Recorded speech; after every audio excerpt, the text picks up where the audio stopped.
Good evening, everyone. I'm here with another video, and today I'm going to be talking about cancer. Now, that dreaded C word. No one ever wants to hear that diagnosis, but everyday people hear it and people dread it. Many people in my family have gotten it, so I can understand how crippling it can be, and it's not a fun process. So that's why I'm here to discuss some ways to comfort those who do have it.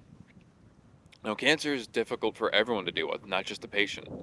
So be sure and try to cut everyone some slack if you are in that situation.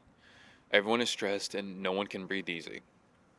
So, if you're going through a moment in life where someone you know or a friend of yours knows someone with cancer, try to be patient. It's going to be stressful, it's going to hurt. Be as strong as you can and try to bear through it. It's more than just the illness fighting the body, a lot of it's mental too.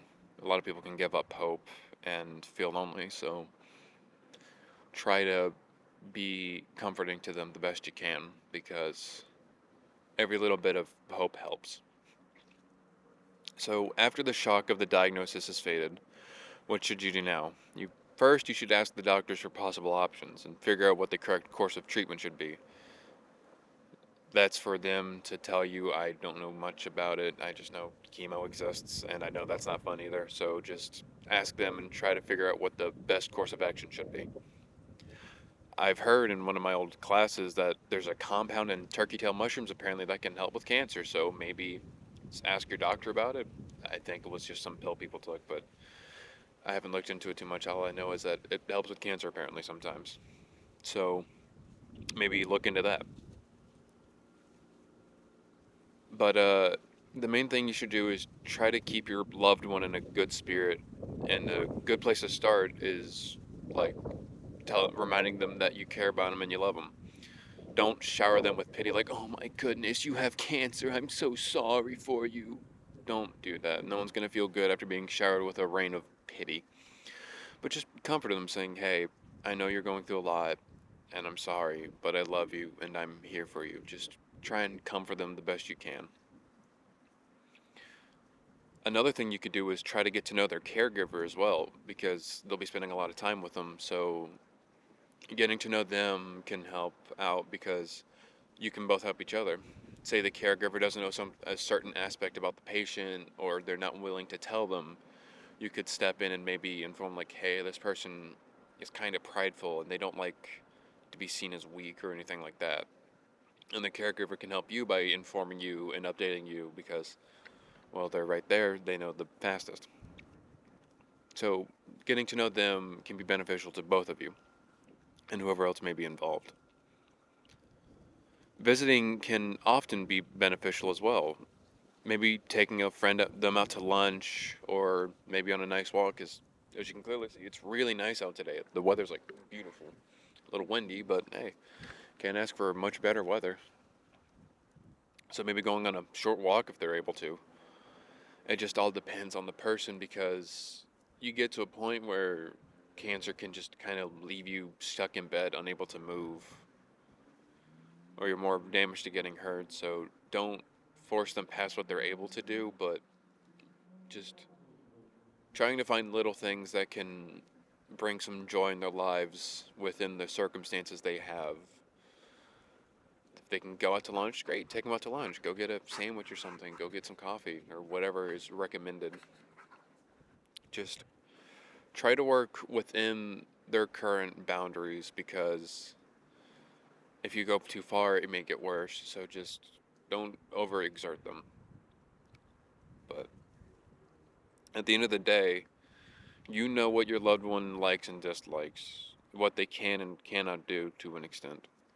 And what I'm saying is general advice.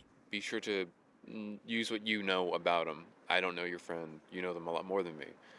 You may know, oh, hey, they like going out to lunch, or they may like walks in the park. And if they don't like that, then, I mean, you can't force them to do things they don't want to do in most situations. But there's a loud car over there. Just do what you can to try and help them out the best you can. This process, like I said, is difficult for everyone, not just them. Something my mom often did. Also, hi, mom. My mom often did something where if we had a sick family member or sick friend or whatever, she would make them dinner. She'd make them chicken pot pie because you can have it for a while. It cooks easy. It holds for a while. So if they're hungry and it's got a bunch of stuff in it, so it's nutritious, I would imagine. So if someone was sick, they would just take it and you could just heat it up in the microwave or the oven, and then you have dinner for the next few days, and it lasts. And like I said, it lasts, so you don't have to worry about what are we gonna do for dinner. What are we gonna do for dinner? And plus, it saves on money because everything's getting expensive. It's nice to have dinner for a couple nights instead of having to spend 10, $20 on dinner every night, and then one person doesn't eat much because they don't have an appetite anymore. But just little things like that, or maybe go do some grocery shopping for them. Uh, just little things that can help the process smoothly. Just try and be a best neighbor that you can be. Now, this video is dedicated to my Aunt Nicole. She is currently going through cancer, as you could probably tell by the video. That's why I talked about it. So I ask all of you to keep her in your prayers. And I love you, Nicole. I know we didn't have the most interactions other than family dinners and whatnot, and me and Maddie fighting over Mima, but I love you, and I want to just let you know that we're all thinking about you, we're all praying for you, and I hope things get better. And you're not alone if you think you are. We're always here for you. We're only a phone call away and a text. And we love you. So, talk to you again soon. Psalm 32:24. Be strong and take heart, all of you who hope in the Lord. Love you guys. Take care. It got windy again.